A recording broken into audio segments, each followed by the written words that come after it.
Fala pessoal, tudo bem com vocês? Vamos falar do São Paulo, que teme perder Dorival Júnior para a seleção e o quanto isso seria preocupante começando a temporada. Tem Supercopa do Brasil contra o Palmeiras já no mês que vem. Vamos falar também do Ferreirinha, que está se acertando com o São Paulo, finalmente vai ser jogador do Tricolor Paulista. E o Arboleda, hein? Será que o São Paulo vai tomar mais um chapéu? Eu vou te contar essa história. Chega mais, eu sou o Chico Garcia, inscreva-se no canal e vamos juntos. Bora falar do Tricolor Paulista e são muitos assuntos. Vou começar pelo Ferreirinha, que é o mais rápido, pra gente já arrematar. Avançou, o Bahia entrou na parada, mas pesou a vontade do jogador. O Ferreirinha quer jogar no São Paulo. O Júlio Casares sabia disso, trabalhou muito forte junto ao atleta, inclusive chegando a um acordo com ele. Vai adquirir, inclusive, uma parte percentual do jogador para uma futura venda. Esse é o objetivo do São Paulo, porque o Grêmio só tem 35%. E o Grêmio está cedendo esses 35% por 1,5 milhão de euros, 8 milhões de reais. Vai receber esse valor, vai repassar ao São Paulo e o São Paulo vai pegar mais uma fatia, vai morder mais uma fatia do Ferreira e vai dar um bom salário, luvas para ele e tudo mais. E ele vai ser jogador do São Paulo. Isso deve ser oficializado nos próximos dias. Ferreirinha vai ser jogador do São Paulo. E aí você tem uma boa base já, né? Perdeu o Caio Paulista? Perdeu para o Palmeiras, é verdade. Mas você tem aí, Lucas Moura renovou, Luciano renovou, o Caleri ficou, o Wellington Rato, o Alisson, você tem o Rames Rodrigues, você tem um bom escopo de time, de bons valores, o Rafinha também por mais um ano, que ficaram e que vão dar essa sustentação para o Tricolor Paulista que está de volta à Libertadores. Mas com alguns temores, algumas preocupações. Agora vem a parte mais negativa, mais ruim do vídeo. O Dorival Júnior, ele, segundo informações, é o ficha 1 do Edinaldo Rodrigues, que voltou ao comando da CBF para ser o técnico da seleção. O Edinaldo já demitiu o Fernando Diniz e agora quer um técnico definitivo. A gente tem, na metade do ano, aí a Copa América e também a Olimpíadas, Mas a Olimpíada provavelmente seja o Ramon Menezes, que é o técnico sub-20. Não sei, a gente não sabe nada. Não sabe quem vai ser o próximo presidente, porque tem eleições marcadas aí em algum momento, tem um julgamento no pleno do Supremo Tribunal Federal aí, no plenário, que pode definir essa manutenção ou não do Edinaldo, ou pode definir novas eleições, então a gente não sabe. Por enquanto, por conta de uma liminar, o Edinaldo Rodrigues é o presidente. E ele quer o Dorival. E o Dorival é o grande sonho do Dorival Júnior treinar a seleção brasileira. Por mais que nesse momento haja uma instabilidade completa na CBF, infelizmente, eu preciso dizer para você que a CBF ela está atrelada a um grande patrimônio do futebol brasileiro, que é a seleção brasileira, que é a seleção mais vencedora da história do futebol mundial. E é natural que qualquer técnico se seduza com isso. Se você ligar hoje para Renato Gaúcho ou para Dorival Júnior, é muito difícil eles recusarem a seleção, por mais que seja a CBF. Vocês estão me entendendo? A CBF é uma bagunça, mas ela é dona da seleção. Então é muito difícil você tirar uma coisa da outra. O Dorival quer a seleção. E ele, obviamente, pode balançar por tudo que está acontecendo, porque ele tem uma estabilidade no São Paulo, ele tem uma confiança do Júlio Casares, tem uma multa para tirá-lo de lá, cerca de 2 milhões de reais, que eu não acho que seja problema para a CBF, mas enfim. Ele tem contrato até o final do ano, ele foi campeão agora, ele participou do planejamento para esse ano. Então, assim, o São Paulo não tá pensando em perder o Dorival. E o Dorival até não estava pensando em sair. Só que a gente sabe que uma ligação da CBF para disputar uma Copa do Mundo tem outro tamanho, outro significado, que eu nem sei se ele vai conseguir chegar na Copa do Mundo por tudo que está acontecendo lá. Esse é o temor do Dorival. Então, pode ser que ele não aceite? Pode. Mas eu acho difícil. Eu acho que se o convite chegar e não chegou ainda, pelas informações, o Edinaldo só sondou com o Júlio Casares para saber a situação, multa, não sei o que e tudo mais, e o Júlio disse que não pretende perder, enfim. Então, assim, se chegar o convite oficial mesmo, eu acho bem difícil ele negar. Mas a gente vai ter que aguardar, até porque a gente não sabe o dia de amanhã na CBF, Agora, seria ruim, Seria ruim pro São Paulo, porque a temporada já começou, gente. O planejamento já começou, a reapresentação é neste sábado. O São Paulo está esperando pelo Dorival, o Dorival vai se reapresentar, mas a gente não sabe realmente o desenrolar dos próximos dias, porque a CBF precisa de um técnico, não tem esse técnico, e o Edinaldo se volta para o mercado interno. Se ele não conseguiu o Dorival, será que ele vai no Renato? São todos técnicos empregados, que vão desmanchar planejamento das suas equipes. Mas é um convite da seleção. E pode ser que, Se o Dorival recusar, dificilmente o Renato vai recusar. Então, assim, vai bagunçar de um jeito ou de outro. Mas falando no São Paulo conta com o Dorival, mas eu realmente não sei se ele permanece ou não. Agora, essa situação do zagueiro Arboleda é meio surreal, né? Ele tem mais um ano de contrato, mas o empresário dele já garantiu que ele não se apresenta nesse sábado. Ele só se apresenta na segunda-feira e já deixou claro que não gostou da proposta inicial de renovação pelo zagueiro equatoriano. Isso me deixou uma pulga atrás da orelha, porque assim, o São Paulo acabou de perder o Caio Paulista pro rival por conta dessa dificuldade de renovação. O São Paulo precisa resolver isso, porque o Arboleda parar no rival seria muito, assim, mais um jogador, e eu não estou nem dizendo aqui que o Palmeiras tem interesse no Arboleda, mas assim, o Gustavo Gomes está toda hora para sair, porque tem proposta da Arábia Saudita, do Catar, de não sei da onde, é um zagueiro extremamente valorizado. O Arboleda já teve aquela coisinha de postar foto nas férias com uma camisa do Palmeiras e tal. E o Arboleda é meio doido, assim. Ele não tem muito, sabe? Ele é meio doidão. É um cara identificado com o torcedor do São Paulo, é campeão no clube, tem uma trajetória longa, tem muitos jogos, é um cara que se doa, um baita jogador. Joga, assim, teve uma lesão grave no ano passado, mas conseguiu ainda, no retrasado, né? Conseguiu ainda, com muito esforço, disputar uma Copa do Mundo, que era o seu sonho. Mas assim, não dá para perder esse jogador. Não dá. Mas o empresário garantiu que ele não vai se apresentar no final de semana. E isso gerou uma certa preocupação, né? Porque aconteceu parecido com o Caio Paulista. É claro que o Caio tinha contrato terminando, né? O Arboleda tem mais um ano de contrato. Só que na metade do ano ele pode assinar um pré-contrato e sair de graça para qualquer equipe, inclusive para os rivais. Então, uma dorzinha de cabeça a mais para o Júlio Casares resolver e tentar negociar o quanto antes para garantir o Arboleda e não deixar perder, especialmente para um rival, mais um jogador nesse momento. O que vocês acham dessas notícias todas? Vamos falar da história do Ferreirinha. A novela vai acabar em breve, então, Hernan. Agora sim. Meu Deus, vai acabar. Eu já não aguentava mais a novela Ferreirinha. Mas é o seguinte, o Ferreirinha deu o aceite, né? Isso foi ontem à noite, a proposta do São Paulo. A questão, assim, eu me arrisco tranquilamente dizer que Ferreirinha vai jogar no São Paulo. A questão toda é, o que o São Paulo pensa?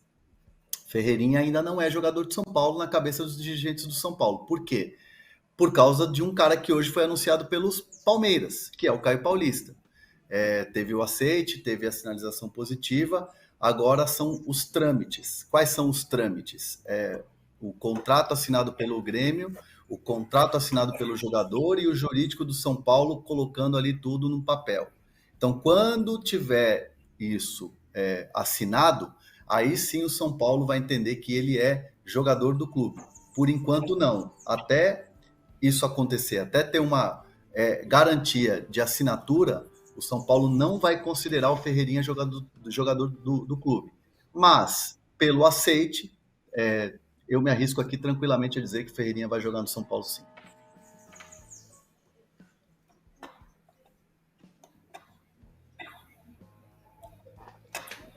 Não te ouvi, homem. Desculpa, tá me ouvindo agora? Eu mesmo sim, me mutei. Os vizinhos estão quebrando tudo aqui, aí fico mutando.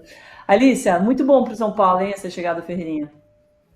Muito bom, especialmente porque, né, o gato escaldado, como disse o Hernan, já teve essa perda do Caio Paulista, era importante poder anunciar um nome, né, e também um nome que vem de um rival, não um rival tão próximo ali do outro lado do muro como o Palmeiras, mas um nome de peso, um cara que foi muito bem pelo Grêmio, que pode fazer uma diferença para o São Paulo ofensivamente. Acho que é um bom nome, e é um bom nome num momento em que a torcida esperava uma resposta, né? Ficou muito ruim essa saída do Caio Paulista, da maneira como ela aconteceu. Então, imagino que para a diretoria seja uma grande vitória, ainda que não queiram anunciar, né, antes que esteja ali a tinta no papel. Acho que é um bom reforço para o São Paulo para esse começo de ano e também para aquela coisa, né? Dar uma apaziguada na torcida. O Palmeiras, como o Hernan falou, né, acabou de anunciar oficialmente o Caio Paulista num vídeo estilo BBB, com o telefone tocando e tudo. O lateral esquerdo de 25 anos assinou o contrato até 2028 e o Verdão vai pagar 20 milhões de reais para o Fluminense, que o São Paulo tinha dado como certo, hein, PVC? Que chapéu do Palmeiras! Eu acho que é um chapéu menor que o Dudu lá no passado, porque o Dudu sim era uma coisa de vai para o Palmeiras, vai para São Paulo, vai para o Corinthians. O Caio Paulista não tem esse tamanho inteiro, mas é um jogador que vai chegar pela versatilidade. Ontem o Hernan trouxe informação do Milan interessado no Vanderlan, mas a tendência é que seja para a temporada que vem. Então o Caio Paulista chega para ser um polivalente, como o Abel Ferreira gosta. Ele pode ser lateral, ele pode ser ponta esquerda, ele pode ser segundo atacante, eventualmente até centroavante. Joga em várias posições diferentes do Arthur, que teve uma divergência com o Abel por não querer jogar como meia quando o Palmeiras tinha a bola.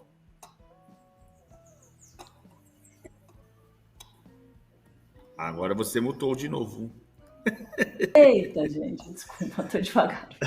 Vocês estão prontos pra gente falar da bagunça da CBF? Eu acho que é isso, na verdade. O meu microfone está me poupando desse momento. Que bagunça, hein, gente? Nossa, sério, eu não sei como que a gente tenta explicar o inexplicável, mas eu vou tentar. O ministro Gilmar Mendes, do STF, recolocou o Edinaldo Rodrigues na presidência.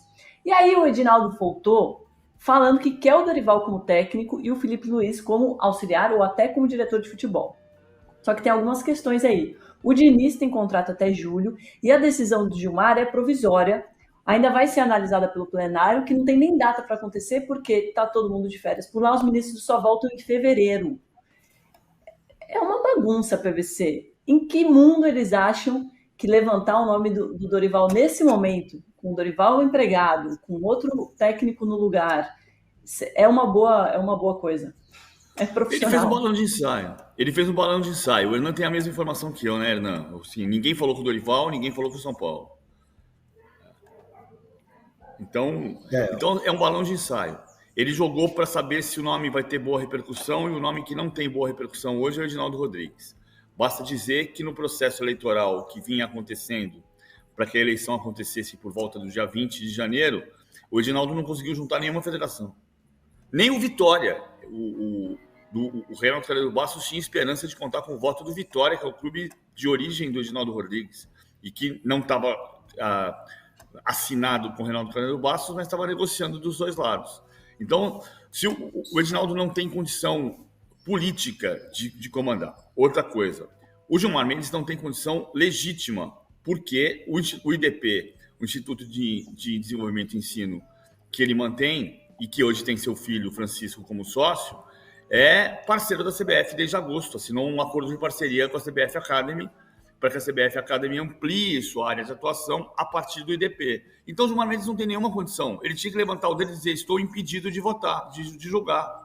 E não fez isso. Ele jogou para a PGR, a PGR devolveu para ele, e agora ele pode sentar em cima do processo. E você falou, só em fevereiro, mas ele pode ficar 2 anos antes de levar ao pleno. E o Edinaldo terminar o mandato. Só que ele não tem respaldo político. Aí, nesse momento, é muito importante a gente pensar quem você prefere como técnico da seleção brasileira. A pergunta nesse momento não é essa, no meu ponto de vista. A pergunta é quem precisa ser o presidente da CBF, que a CBF não tem presidente nesse momento. Eu vejo, para além da questão do balão de ensaio, eu vejo como uma cortina de fumaça também.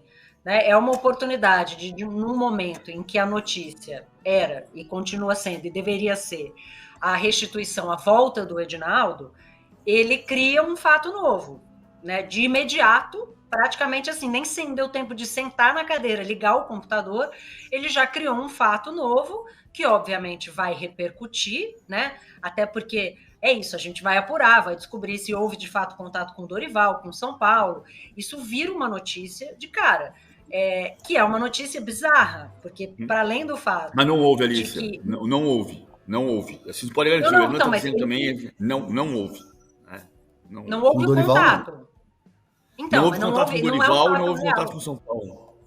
Sim, mas houve a tentativa de criar uma cortina de fumaça. Por isso é uma cortina de fumaça, porque é um fato que não existe. Né? Estamos criando, vamos ali gerar prestem atenção aqui, né, e tirem a atenção do fato que realmente importa, que é quem vai comandar a CBF. Então, a gente tem uma situação em que tem um presidente restituído que não é em definitivo, porque isso ainda precisa ser julgado em plenário, querendo colocar um treinador definitivo na seleção, que é o que a seleção deveria ter desde o começo. Essa situação bizarra com o Fernando Diniz não tinha, a meu ver, sentido nem esperando o Ancelotti, e muito menos com a questão do Ancelotti resolvida. Então, ele cria esse fato para tentar, né, um fato, uma coisa diversionista, para tirar a atenção do que, concordo com o PVC, é o grande problema da CBF, né? A CBF não pode ficar acéfala. Muito mais importante do que a seleção brasileira, que é parte integrante da CBF, é a própria instituição não ter comando, né? Então, não há um respaldo político, é difícil que essa questão se sustente, né? Até difícil imaginar o Ancelotti. Eu já achava difícil imaginar ele querer vir no melhor dos mundos, ele querer vir nesse caos, né? É ainda mais improvável.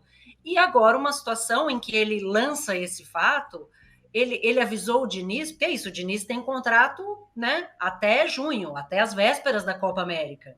Então, né, obviamente que ninguém foi avisado, então para mim isso deixa ainda mais claro de que é só uma tentativa de, né, ao entrar de volta na sala, acender a luz, tentar tirar a atenção daquela que de fato é a notícia mais importante, que é a saída dele e agora a sua volta.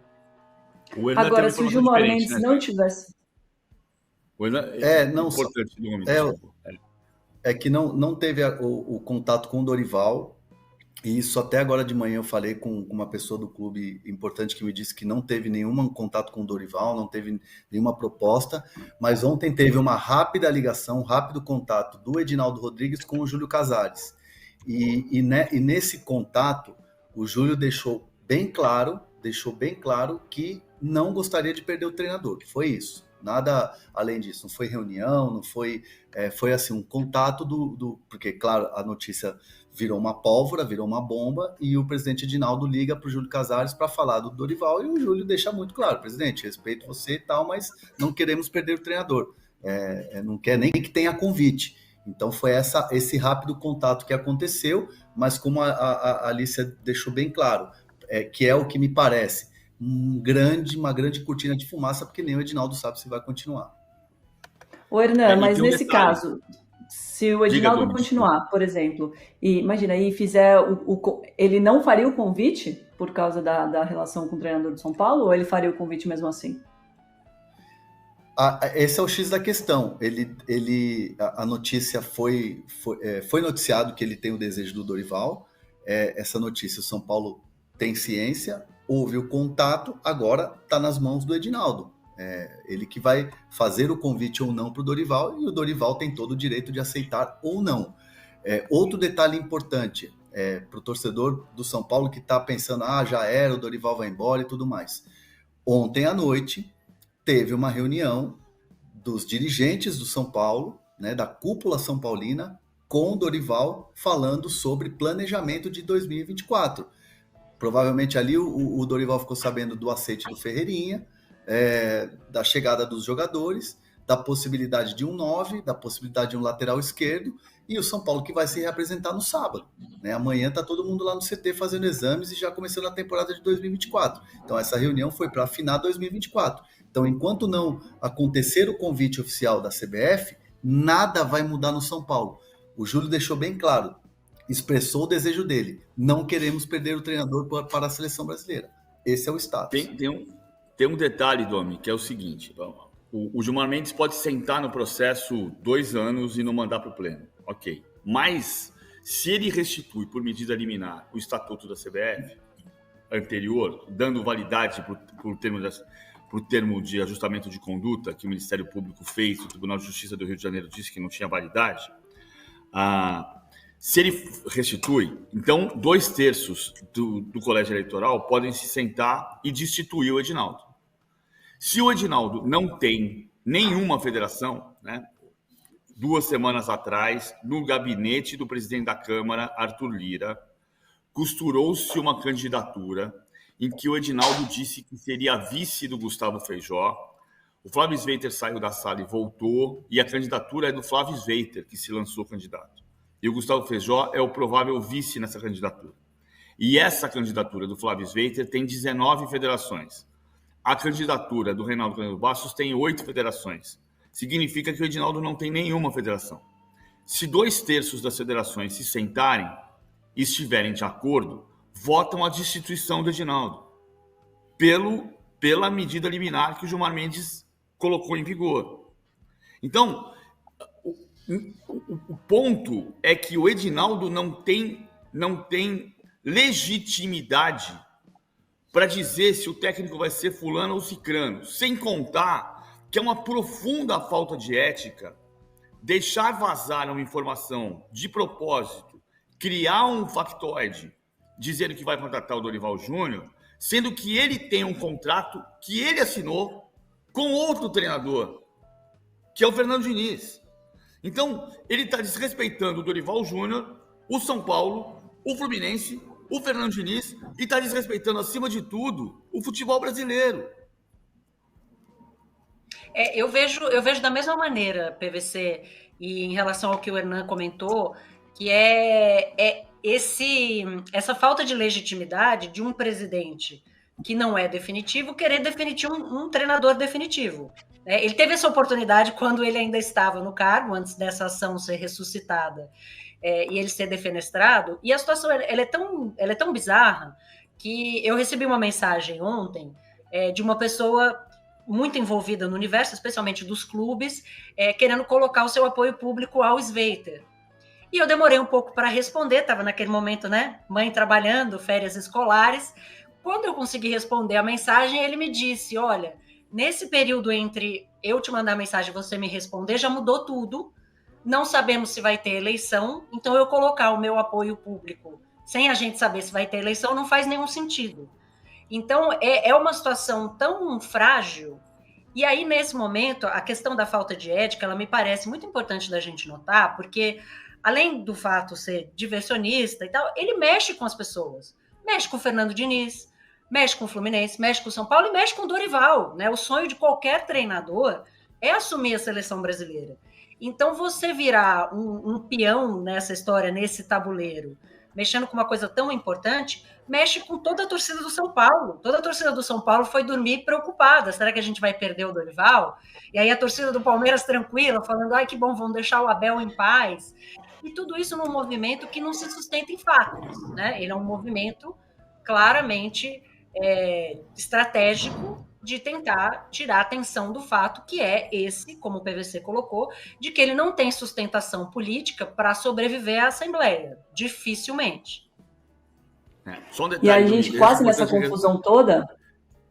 Só para recolocar de novo a questão lá de trás, porque também a questão do Sveiter e da candidatura do Sveiter também é importante entender o que aconteceu. E fazer um ligue os pontos, que não é um ligue os pontos definitivo, mas assim.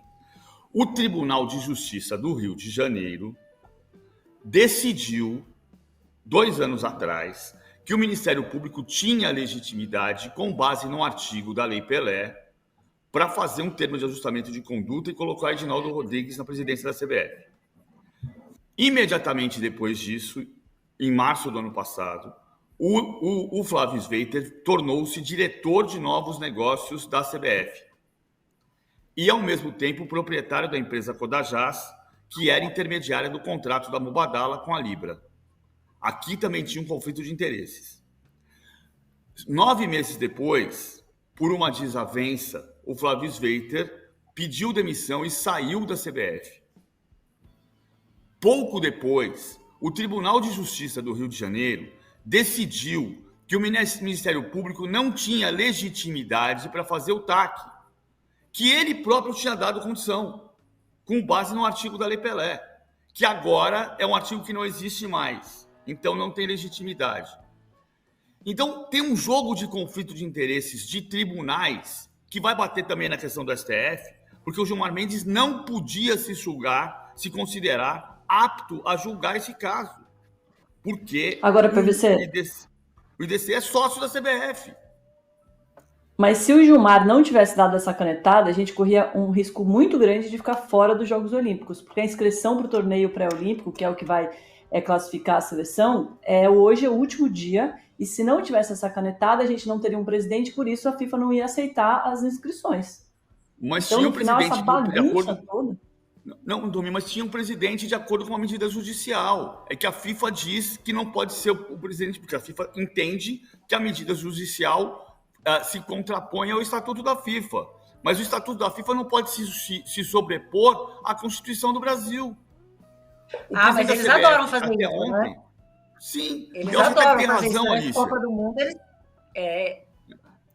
Tem até uma razão objetiva, que se você pensar em várias ditaduras ao longo no universo, que você pode ter alguém que tenha uma interposição numa federação, então ele se protege para isso, mas ele não pode se colocar acima da Constituição do Brasil. Um Tribunal de Justiça do Rio de Janeiro determinou que o presidente da CBF era o José Perdiz até ontem à tarde. Então, como é que você não podia fazer inscrição nos Jogos Olímpicos? A CBF podia. Alguém ia assinar pela CBF. Que bagunça, que veio gente, uma... ó. Vai lá, Domi, vai lá. Não, pode ir. Não, é que é uma questão que gera pouco incômodo na FIFA, né? A FIFA não tem nenhum desconforto em pedir aos países para que façam emendas constitucionais para os seus eventos. E aí tem um outro fator, né, que não é um fator imediato, tão imediato quanto a questão olímpica, mas é a candidatura do Brasil à Copa do Mundo Feminina, em que o Brasil é, em tese, muito favorito, né? A CONCACAF não tem muito interesse, porque está com o calendário já bastante preenchido, não deve voltar para a Europa agora, a África do Sul retirou a sua candidatura, então tem tudo para ser o Brasil. Agora, como fica a situação do Brasil, né, em um conflito, num momento em que CBF e governo não estão alinhados? Porque a gente sabe que para organizar uma Copa do Mundo, isso precisa acontecer. Né? A confederação local tem a sua importância, mas quem bota o dinheiro, quem faz o evento rodar de fato, quem viabiliza o evento é o governo federal. Então, esse desalinhamento, né, em que você tem o Supremo determinando quem vai ser o presidente da CBF, né, e essa decisão sendo questionada, tudo isso é muito complicado às vésperas de uma candidatura tão importante como uma candidatura de sede de Copa.